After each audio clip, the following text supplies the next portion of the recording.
Arcadian Vanguard presents The Wrestling News in your daily wrestling newscast for Sunday, July 7th, 2024. Good morning, I'm Mike Sempervive. We begin today with the 2024 edition of Money in the Bank presented live last night on Peacock and the WWE Network from Scotiabank Arena in Toronto.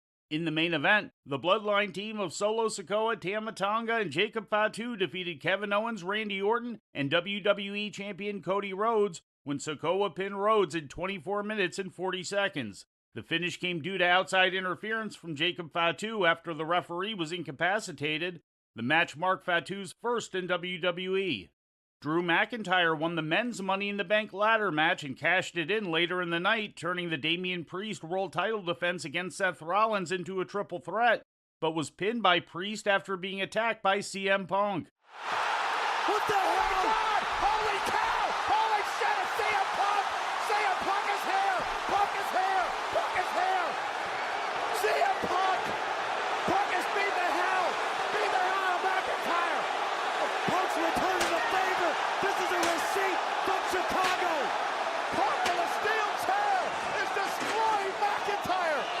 And there's no disqualifications in a triple threat match! CM Punk! I don't even know where the hell Punk came from! Punk has laid waste to McIntyre!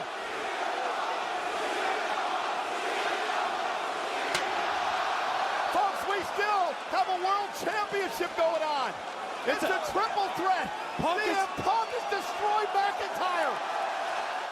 McIntyre's Money in the Bank victory came over LA Knight, Jey Uso, Carmelo Hayes, Andrade, and Chad Gable. Tiffany Stratton became the women's Money in the Bank ladder match winner, emerging victorious over Io Sky, Chelsea Green, Zoe Stark, Lyra Valkyria, and Naomi.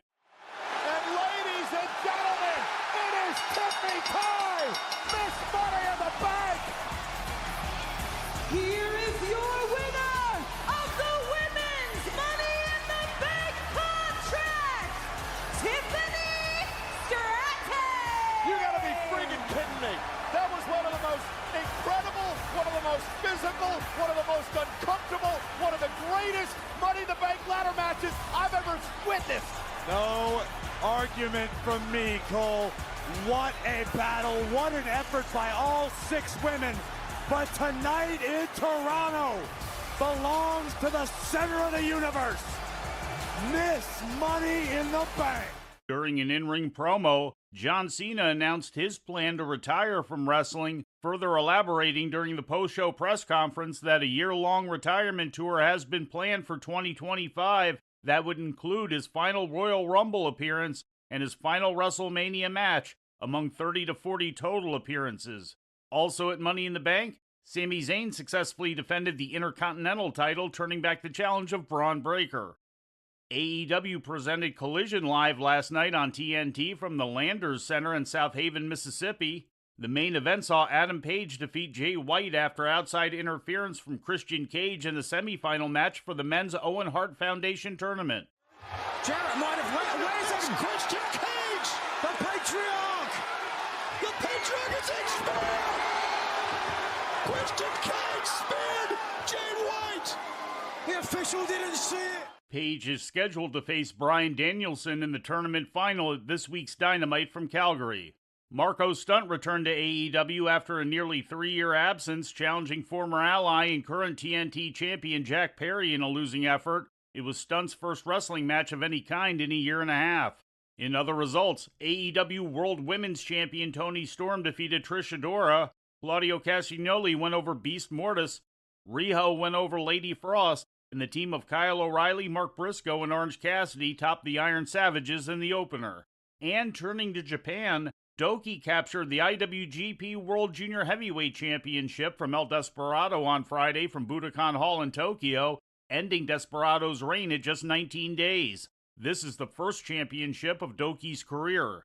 The finals of the G1 Climax qualifying tournament were also held on the card, with Oleg Boltin defeating Taichi and Callum Newman beating Yoshihashi. And before we leave you today, we'd like to remind you that however you consume your content, you can find the wrestling news 24 hours a day and 7 days a week across social media. On Twitter, follow us at Wrestling News AV. Our Facebook page is also Wrestling News AV. The Wrestling News can also be found on the Arcadian Vanguard YouTube page. And for those who utilize Amazon Echo devices, just tell Alexa to play the Wrestling News podcast. And remember to make sure you add podcast at the end. Once again, for daily updates, breaking news, and more, follow the Wrestling News across social media. And that's the news for today. If anything happens, we will be here to tell you about it. No clickbait, no paywall, just the Wrestling News. The Wrestling News is a division of Arcadian Vanguard, and the Wrestling Newscast is a production of the Arcadian Vanguard Podcast Network.